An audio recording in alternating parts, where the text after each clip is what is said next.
The most powerful content creation strategy you're not using. In 1996, Bill Gates wrote an essay called Content is King. And he said, content is where I expect much of the real money will be made on the internet. Nearly 3 decades later, and he could not have been more spot on.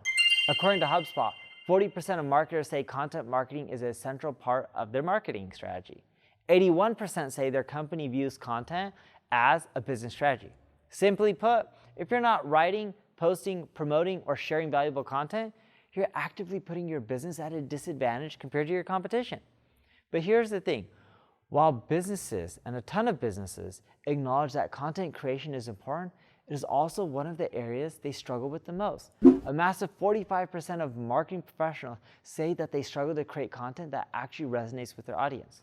What should you do to take your content to the next level and resonate with your audience? What you need to do is you need to embrace the hedgehog. Let me explain.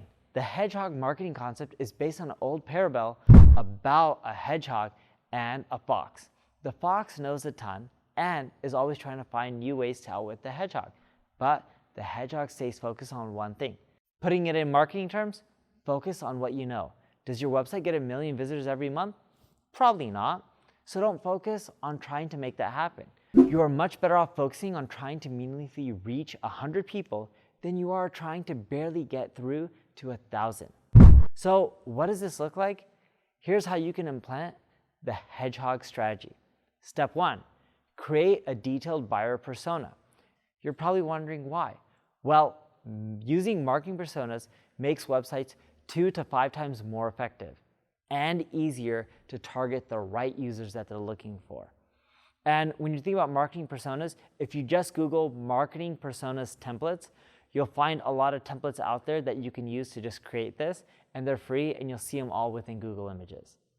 Step 2, segment your audience. A survey from MailChimp found that segmented campaigns had open rates 14% higher than non-segmented ones. So, for example, I send out different emails to people who are already buyers. If someone purchased from you once, there's a good chance you can get them as a repeat customer. So the emails you would send to them are different than the people that come to your website the first time, opt into the email list, have never heard from you before, and have never bought anything. The same goes with people who have partly completed their checkout, but they haven't fully completed it. You would actually send them different email campaigns than people who have completed a checkout or not even started. For example, if someone partly completed a checkout, I may send them coupon codes or testimonials or thought leaderships or even case studies on how people using that product or service has really helped them in their life. Step 3, focus on becoming a thought leader. When done correctly, thought leadership is a powerful tool in your arsenal. According to a LinkedIn study, 71% of professionals say that less than half of thought leadership content provided valuable insights. 65% of respondents said that a piece of thought leadership content changed their perception of a company for the better, while 64% said that they thought that thought leadership is more of a trustworthy source than marketing materials. Focus on what you know and make it great. In essence, follow EAT. Google talks about EAT. It stands for expertise, authority, and trust. They want to rank websites higher that are from people who are authorities within that subject. They don't want you to create a website that discusses all of everything, kind of like Wikipedia or New York Times, because they already have enough websites like that.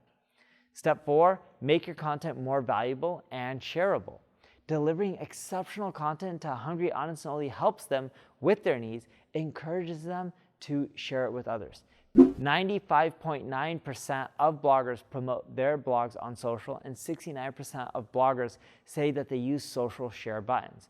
I use social share buttons, promote my blog posts on social media, literally majority of the channels, and I send out email blasts every time I do a blog post and push notifications. Step 5, find your engine. What part of your product offering is most attractive to your audience? Stop focusing on supplementary products.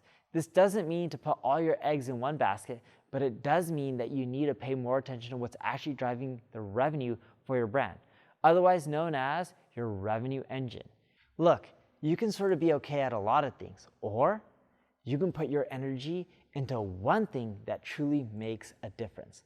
Find your most profitable, well-developed, and researched product or service or idea and build on that. Sure, you can have upsells and downsells with other products and services that are ancillary, but you need to focus on what you're the best at. That's how you stand out. There's already too many people out there that are me too and do everything.